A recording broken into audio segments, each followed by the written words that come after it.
The sun was just beginning to set on Earth, casting a golden hue over the cities and mountains. Unbeknownst to the humans, their world was about to be noticed in a way it never had before. In the far reaches of space, a powerful group of alien species, known only as the Council, were holding a critical meeting. The topic? The classification of Earth. The Council was made up of advanced civilizations from across the galaxy, each more powerful and intelligent than anything Earth's inhabitants could imagine. Their goal was to determine which planets could be safely explored and inhabited by other species. To do so, they had created a system of classification, with the most dangerous worlds being labeled as Deathworlds.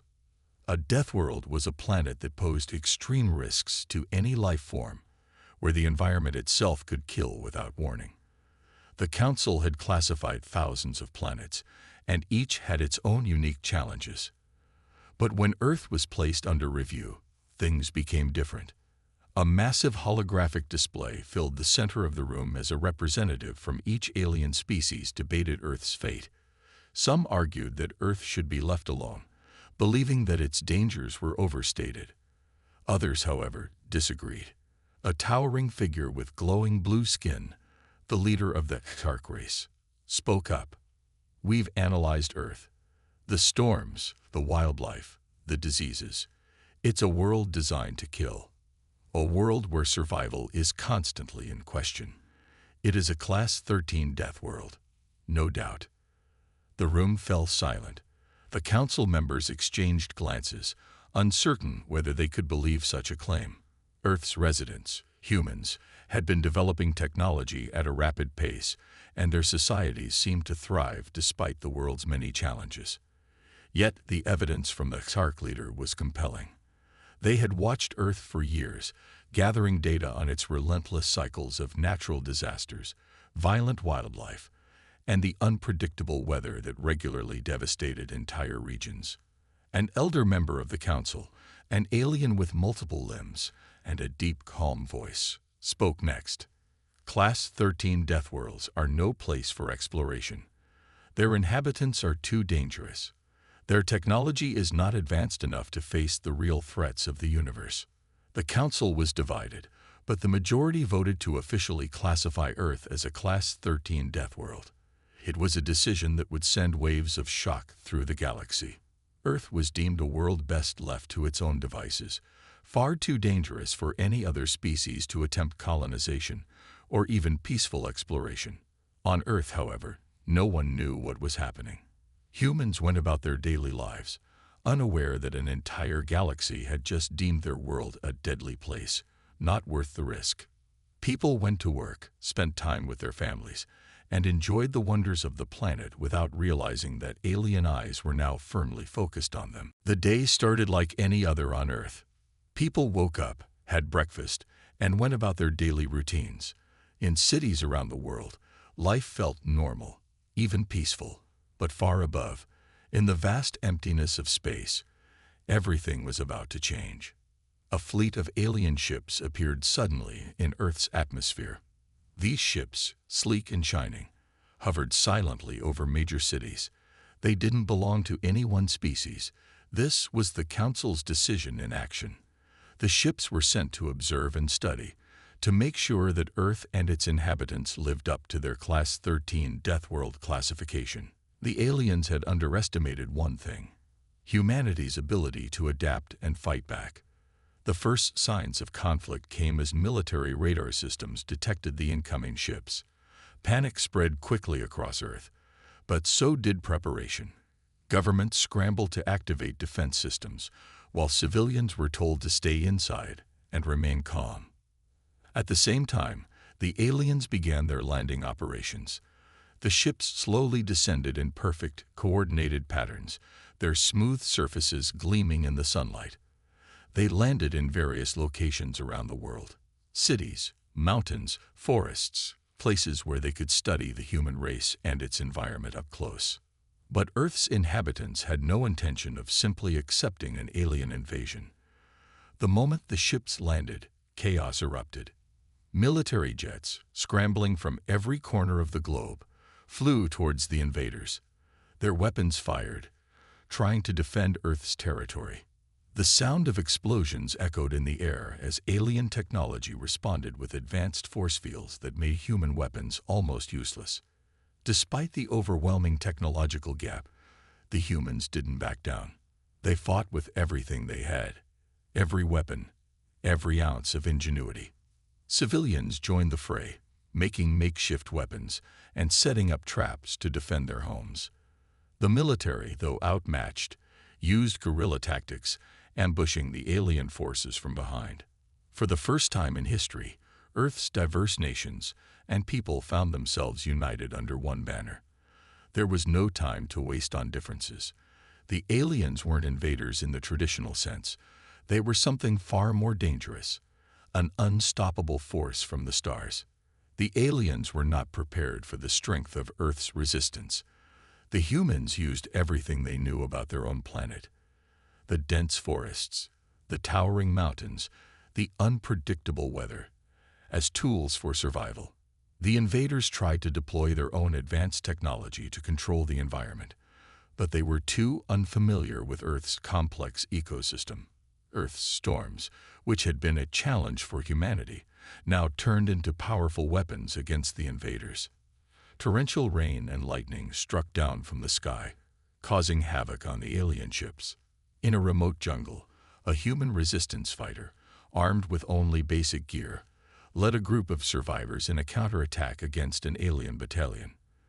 They used traps made from the very trees and vines that surrounded them, confusing and overwhelming the aliens, who were not equipped to handle Earth's natural threats. The battle had only just begun, and already it was clear Earth's people were far more capable than anyone had ever expected. They were proving that they would not be so easily defeated. The Council's decision to classify Earth as a death world had been based on fear, but the humans had something much more powerful: determination. The aliens, realizing the unexpected power of their adversaries, started to regroup, but they had underestimated Earth. What seemed like a planet of chaos and danger to them was, in truth, a world of unparalleled survival and resilience. And the humans were ready to prove it. In the aftermath of the initial invasion, humanity stood in shock. Cities were damaged, but the people of Earth were far from defeated. Rather than falling into despair, they began to adapt quickly. The alien forces had underestimated humanity's resilience, and they were about to learn the hard way that Earth's inhabitants would not be so easily pushed aside. Across the planet, people from all walks of life were stepping up to fight. The military leaders, once in charge of national defense, now worked hand in hand with civilians. Scientists, engineers, doctors, and teachers all came together to form plans, design weapons, and help strategize against the alien invaders. It was a battle for survival, and everyone had a role to play. One group of survivors, led by a former military strategist named Jack, was tasked with setting up a defensive line in a remote forest.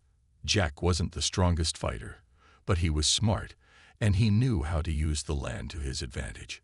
He had seen the aliens' weaknesses. Their technology was advanced, but it was unfamiliar with Earth's environment. This knowledge gave him hope. "We don't need their fancy weapons," Jack said to his small team of volunteers, a mix of soldiers, scientists, and civilians. "We've got the one thing they'll never understand: our planet." Jack's team spent days preparing traps in the dense forest, using simple tools and their knowledge of the terrain. They set up barricades made of trees, designed hidden pits, and rigged the environment to turn the odds in their favor. The aliens' machines, with their cold metal surfaces and complex systems, weren't designed to deal with the unpredictable chaos of Earth's wild terrain. Meanwhile, in the cities, other groups worked to develop more advanced defenses. Scientists and engineers worked around the clock, figuring out ways to turn human-made technology into powerful weapons. They reverse-engineered alien technology when they could, using whatever pieces they could recover from the wreckage of the initial battles. In one laboratory, a brilliant scientist named Emily led a team to understand the alien ship's weaknesses. They had managed to capture a damaged ship, and through quick thinking, They found a way to disable its power source. Emily's breakthrough gave humanity its first real edge. They had a weapon capable of taking down the alien ships in the air. But it wasn't just the technology that gave humanity strength. It was their sheer determination to survive. Despite being outgunned and outmatched, humans refused to give up. They weren't just fighting for their homes. They were fighting for their very way of life. They refused to let alien invaders determine their future. As the resistance grew stronger, the aliens began to realize they had made a critical error. The humans were not the weak, defenseless creatures they had assumed. They were intelligent, resourceful, and unwilling to surrender. The invaders' advanced technology was no match for Earth's inhabitants, who knew how to use every inch of their planet to survive. The battle lines were drawn. The humans weren't just fighting for their survival anymore. They were fighting back to prove that no matter how dangerous Earth might seem, the human spirit could never be broken. The aliens had underestimated Earth's environment, and now they were paying the price. What they saw as a hostile, unpredictable planet had become their greatest challenge. Earth's landscapes, forests, mountains, deserts, and oceans were not just home to the humans, but had now become a deadly weapon against the alien invaders. In the heart of the Amazon rainforest, Jack and his team were ready to put their plans into action. The dense trees, thick underbrush, and dangerous wildlife had once been obstacles to human life. But now, they were tools of survival. Jack had trained his team to use the environment in ways the aliens couldn't even imagine. "Stay low and keep moving," Jack ordered as he led his team through the forest. "The aliens are big and slow. We have the speed. Use the trees for cover." The team moved silently, their camouflaged outfits blending into the surroundings. The thick jungle hid them well from the alien patrols that moved through the area, their advanced machines unable to detect the human presence. The alien technology was not made for the wild, and the humans had learned to exploit this weakness. Suddenly, a loud roar echoed through the forest. A massive alien walker, a towering mechanical machine with multiple legs, stepped into the clearing. It was searching for the humans, its sensors scanning the area. The alien pilot inside was confident, too confident. It didn't realize that the humans had already anticipated this move. One of Jack's team members, a former hunter named Sarah, signaled the others to stay still. They waited for the perfect moment. Then, with a sharp whistle, Sarah triggered the trap she had set earlier. From above, ropes tangled the walker's legs, causing it to stumble. The machine's legs became entangled in the vines and branches, rendering it immobile. "Now," Jack shouted. The humans moved quickly, rushing in to disable the walker. They weren't using high-tech weapons. Instead, they took advantage of the environment, rocks, knives, and improvised explosives to damage the machine. Within minutes, the walker was no longer a threat. It lay on its side, its alien pilot trapped inside, unable to escape. It was a small victory, but it was significant.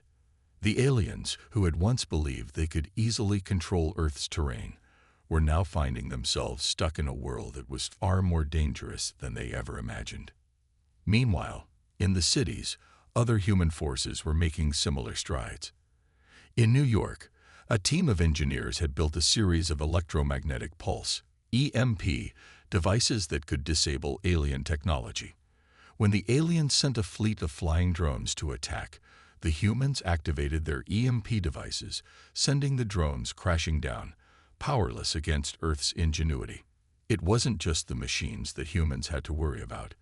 It was Earth's wildlife, too. In Africa, elephants and lions had turned the tide in one battle. Humans lured the alien soldiers into the open, and once they were surrounded, they released the wild animals. The sight of charging elephants and angry lions overwhelmed the alien forces, forcing them to retreat. Everywhere the aliens turned, Earth's landscape proved to be their greatest enemy.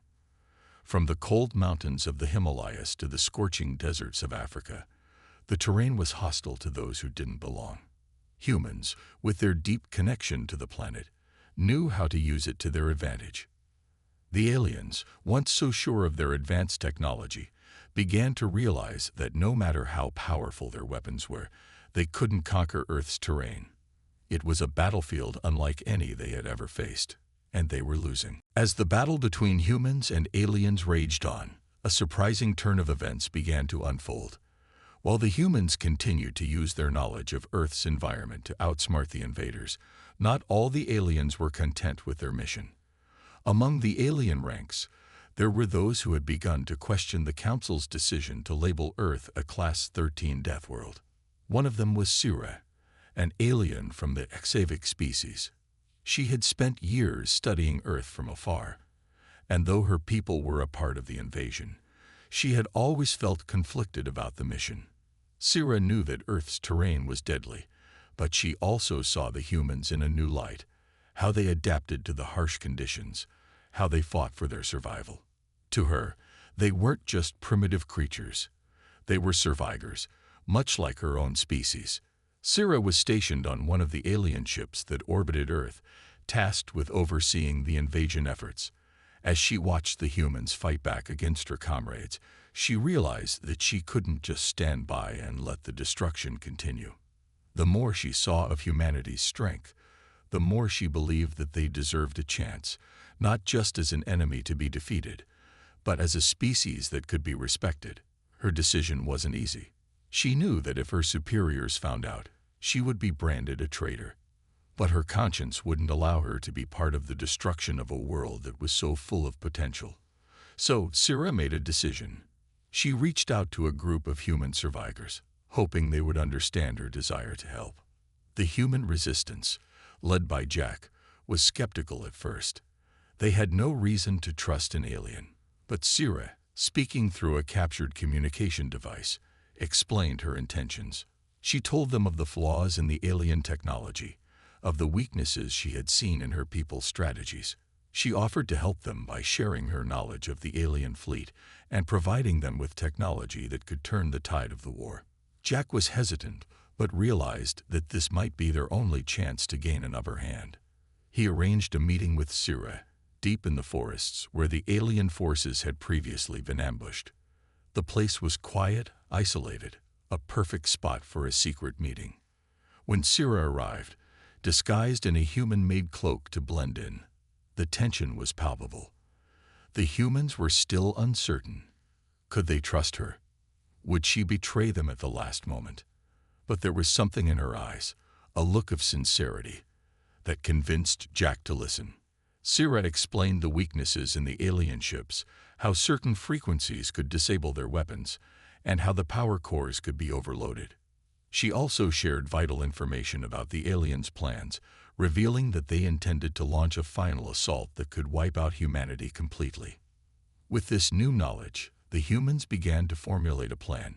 Scifi was given a place in their team, and over the next few days, they worked together to prepare for the coming battle. The humans taught Scifi about Earth's survival tactics, how to blend in with the environment, how to use basic tools in ways the aliens had never thought of. In turn, Scifi showed them how to harness the technology they had stolen from the invaders, upgrading their weapons and defenses. The alliance between the humans and the alien deserter was an unusual one, built on trust and the shared goal of survival. Scifi knew that her actions could cost her everything, but in her heart, she believed that Earth's people had a chance to prove the Council wrong and survive against the odds. As the day of the final battle approached, the alliance between the humans and Scifi grew stronger. They had one shot at victory, and together, they were determined to make it count. The final battle was near. After weeks of preparation, the humans, now armed with both their ingenuity and alien technology, were ready to take the fight to the invaders. With Scifi's help, they had a fighting chance. The aliens had underestimated Earth's inhabitants, but now they would see just how determined humanity could be. Jack, the leader of the human resistance, gathered his team for a final briefing. The plan was simple. They would launch a surprise counterattack on the alien command center, located in the heart of what was once a bustling city.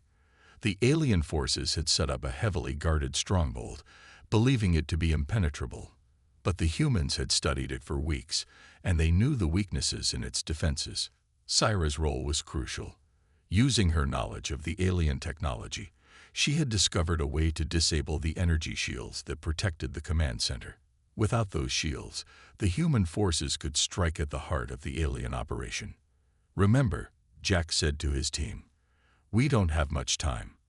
Once we break through their defenses, we need to move fast. The fate of Earth is in our hands." The team set out under the cover of night. The alien ships loomed above, their bright lights casting shadows over the dark landscape. The humans, armed with their makeshift weapons and the advanced tools Syra had provided, moved swiftly through the abandoned streets. The silence was eerie, but there was no turning back now. They reached the outskirts of the alien stronghold and set up their first EMP device. With a single press of a button, the device sent a surge of energy into the air, disabling the aliens' communication systems. The first wave of their plan was a success. But as they moved closer to the command center, they encountered their first major obstacle. A group of alien soldiers, heavily armored and armed with laser rifles, appeared at the entrance. There was no turning back now. The humans engaged, using their knowledge of the terrain to take cover behind debris and buildings. The fight was intense. The alien soldiers, with their advanced weapons, were a formidable force. But the humans fought back with everything they had. They were resourceful, using the environment to their advantage. Sarah, one of Jack's team members, hurled a grenade at the alien group, causing a massive explosion that sent the soldiers scattering. Syra, meanwhile, used her understanding of alien technology to disable their weapons from a distance, giving the humans the upper hand. The aliens were thrown into disarray, and the humans pressed forward. After a long, fierce battle, they finally reached the heart of the stronghold. There, they activated the second part of the plan, a series of charges placed around the alien power core. The explosion would cripple the command center, effectively ending the invasion. Jack gave the signal, and the charges detonated. A massive explosion rocked the area, sending shockwaves through the ground. The alien command center was no more.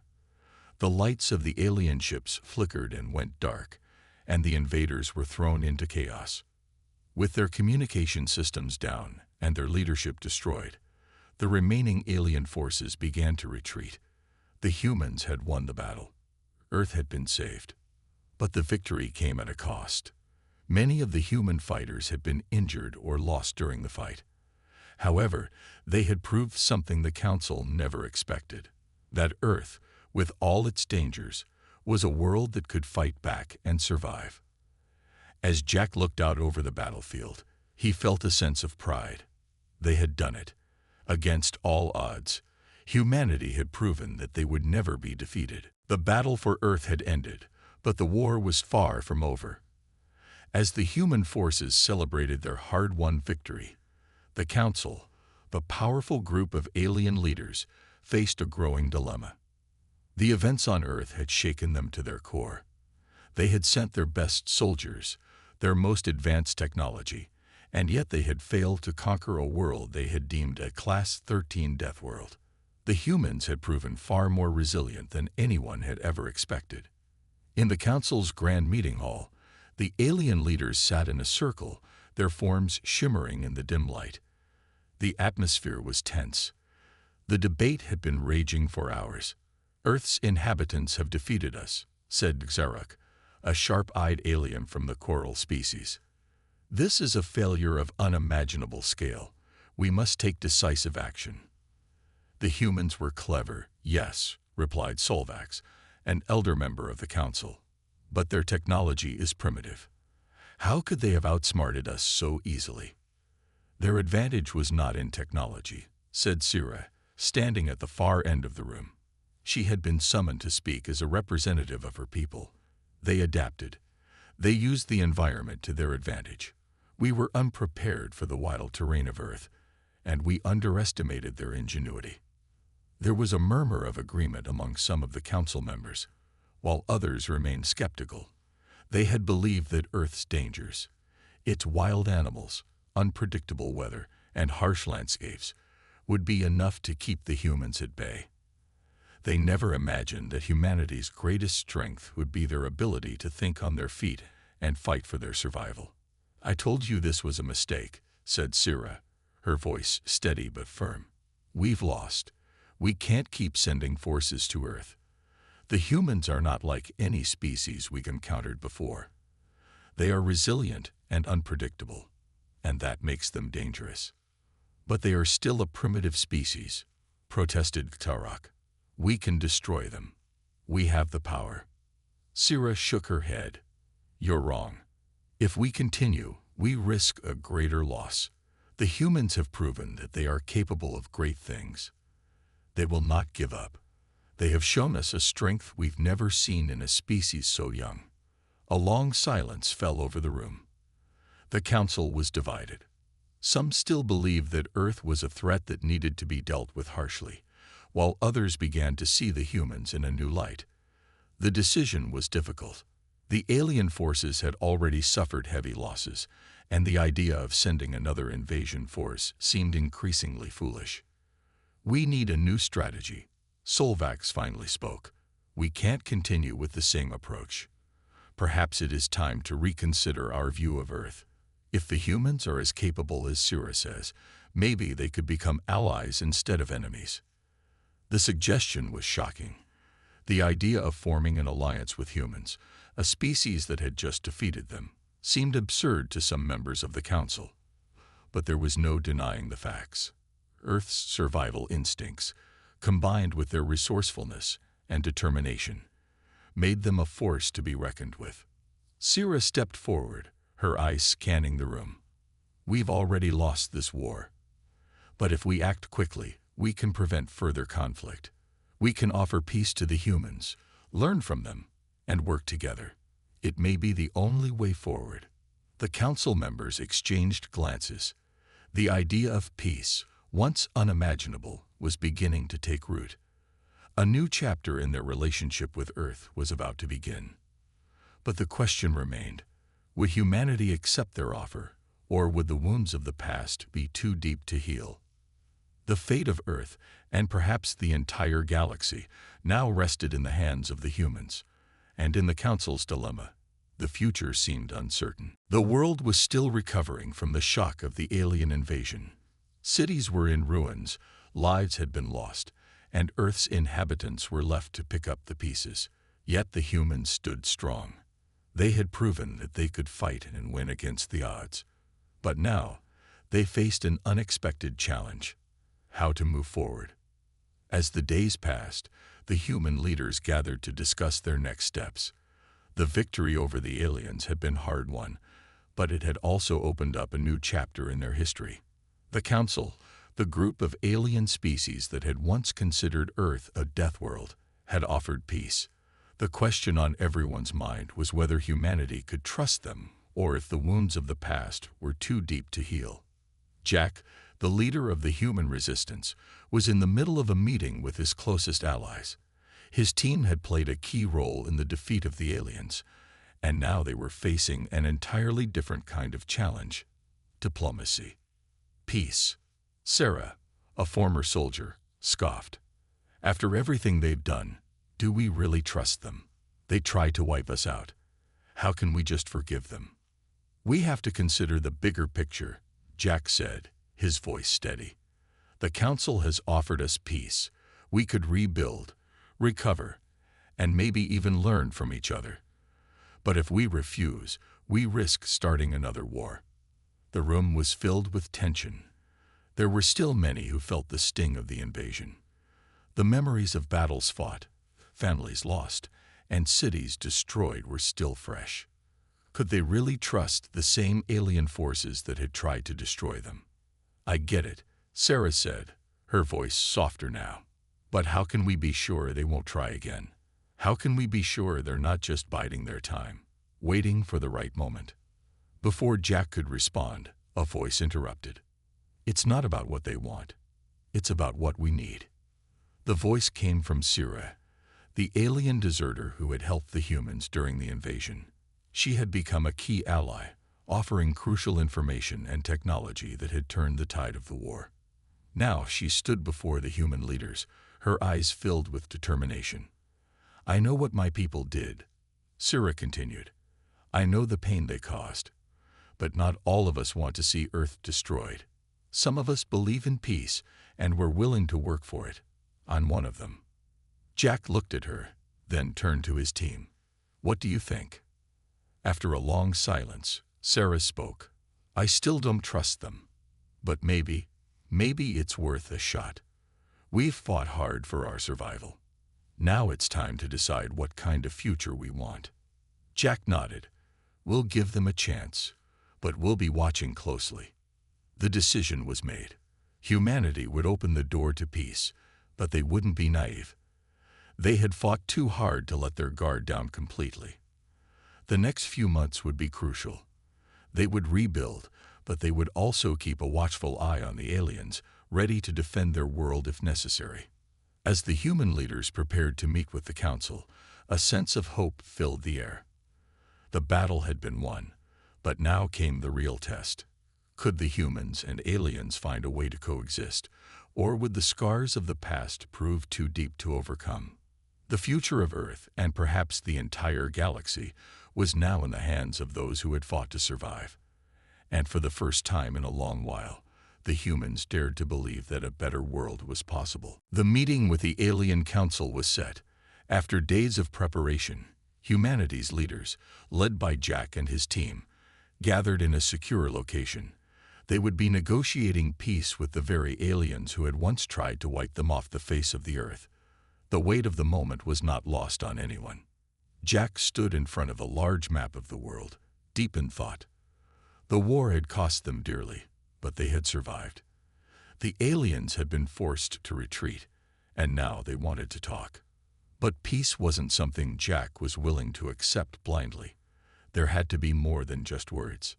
"Sira," Jack said, turning to the alien woman who had stood by them through the toughest times. "Are you sure about this? Can we really trust them?" Sira nodded, her expression serious. "I've done everything I can to make sure they understand, but I can't promise you anything.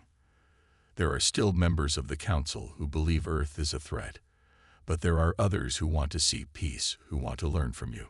Jack sighed. The risk was enormous. If they accepted the council's offer, and it turned out to be a trap, Earth could face destruction once again. But the possibility of peace was a chance they couldn't ignore. The meeting room was quiet when the alien delegates arrived. They were tall and imposing, their eyes cold and distant. The council members had been among the first to classify Earth as a Deathworld, and their arrival brought a heavy silence with it. "Human leaders," said Solvax, the elder council member who had spoken in favor of peace, "we are here to discuss the future of Earth. Your planet has shown resilience beyond our expectations. The time for war is over." Jack stepped forward, his voice calm but firm. "We're not here to just accept peace. We're here to protect our people. We need assurances. If we let our guard down, what's to stop you from coming back?" The alien delegates exchanged looks, and for a moment, Jack thought they might turn hostile. But Solvax raised a hand, signaling for silence. "You have every right to be cautious," Solvax said. "The mistakes we made cannot be erased by words alone. But we are ready to offer a treaty, a mutual understanding. Earth's resources will be protected. In return, we seek cooperation." Jack narrowed his eyes.